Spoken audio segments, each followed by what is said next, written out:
இந்த வேளையில நீங்க சொல்லலாம், என் இருதயம் யாருக்கு தெரியும், என் வேதனை யாருக்கு தெரியும்? ஏசாமிகிட்ட கொடுத்துருங்க. அவர் எல்லாவற்றையும் பார்த்துக்குவாரு. எல்லாவற்றையும் அவரு பார்த்துக்குவாரு.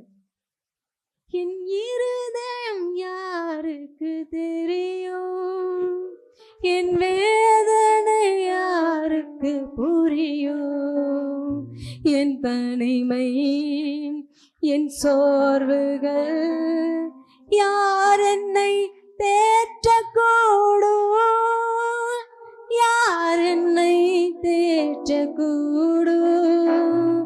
என் இதயம் யாருக்கு தெரியும், என் வேதனை யாருக்கு புரியும், என் தனிமை என் சோர்வுகள் யார் என்னை தேற்றக்கூடும்,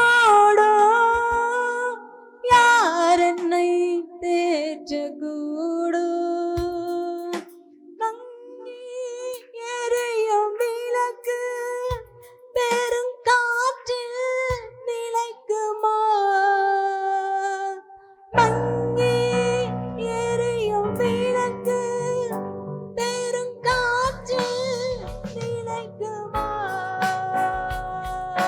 வீசும் நிழலே படகு தப்புமோ, வீசும் புயலிலே படகு தப்புமோ,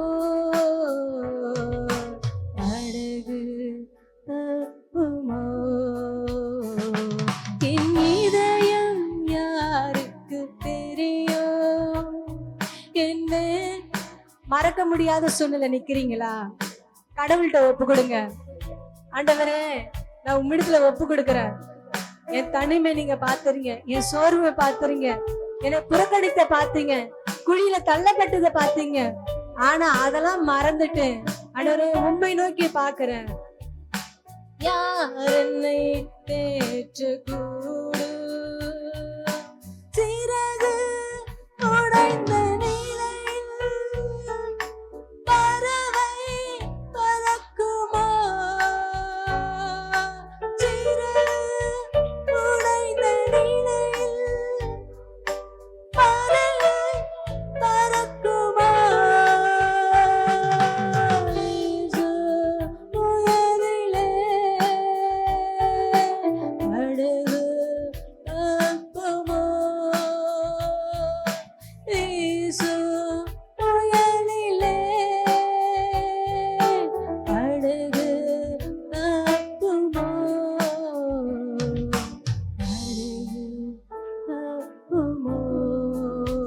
நீங்க தான் சொல்லுங்க. இதயம் யாருக்கு தெரியும், என் வேதனை யாருக்கு புரியும், என் தனிமை என் சோர்வுகள் யார் என்னை தேற்றக்கூடும், யார் என்னை தேற்றக்கூடும்.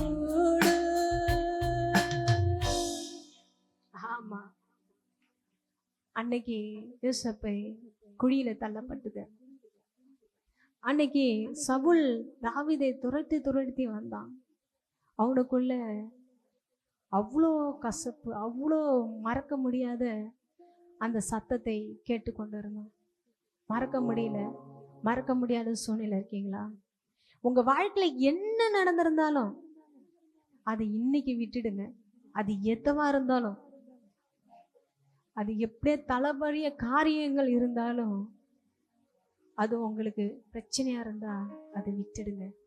அதை விட்டு எட்ட வந்து புது லைஃபை உருவாக்குங்க, புது எண்ணத்தை உருவாக்குங்க, புது சிருஷ்டியா மாறுங்க, புது சிஷ்யனா மாறுங்க, புது வாலிபங்களா ஆகுங்க, புது தம்பதிகளா ஆகுங்க, புது வயசு பசங்களா ஆகுங்க.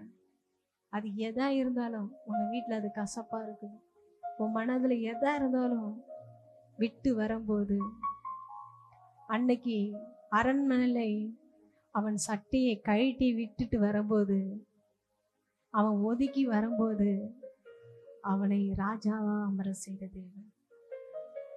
அவ்வளோ மாதிரிதான் உங்கள்கிட்ட இருக்க எல்லா கசவுகளும் கோபங்களும் மன்னிக்க முடியாத வருத்தங்கள் இருக்கலாம். இன்னைக்கு அந்த வருத்தத்தை யாவையும் நீக்கி அந்த கவலைகளை யாரையும் போட்டு அந்த துரோகத்தெல்லாம் மன்னிச்சு கர்த்தர் உங்களோட இருதயத்துல மனாசை என்று பிறந்து மறுபடியும் உன் தேவனாகிய கர்த்தர் உன்னை சீர்தூக்கி பார்த்தார். உண்மை உண்மை, நிச்சயமா நிச்சயமா. அப்படியே கரங்களை தட்டி கொண்டே இருக்கும் போது அப்படியேப்பட்ட மன்னிக்க முடியாதத இப்ப மறக்க பண்ணுகிறார். மறக்க பண்ணுகிற சேதன் மறந்து மறந்து மறந்து போயிட்டு அவரு புதுசா உன்னோட லைஃப உருவாக்கிட்டார். வாழ்க்கையில எது நடந்திருந்தாலும் பரவாயில்ல, எப்படியாப்பட்ட துரோகம் நடந்திருந்தாலும் சரி, அது இந்த வேலை மறந்துட்டு புது லைஃப் நீங்க உருவாக்குறதுக்காக நன்றி ராஜா. ஆவியானவர் இங்க பேசினதுக்காக உங்களுக்கு நன்றி சொல்லுகிறோம்.